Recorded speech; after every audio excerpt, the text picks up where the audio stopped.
Hello, I am John Lides Pumbuena. I am from San Roque, San Rafael, Bulacan. I was born on August 17, 2004. My hobby is watching anime, reading manga, and playing mobile games. That's all, thank you.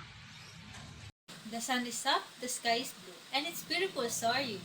I'm Jaisel Ano Dumapias, 21 years old.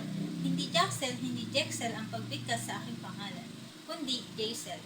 Literal pong mahihain, pero I'm trying my best to participate para sa ikatututo at paglago sa sarili. Kaya dapat gawin lahat ng bagay bago mahuli ang lahat.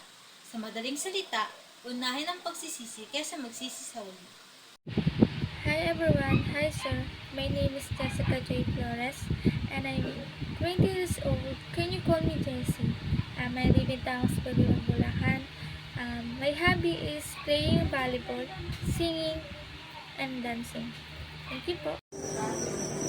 Hi, my name is Alexandra Nicole Lazaro. You can call me Alex. I'm 21 years old.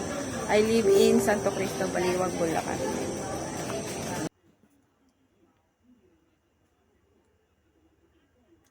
Hello po, I'm Eunice Apple Diping Garcia. You can call me Eunice.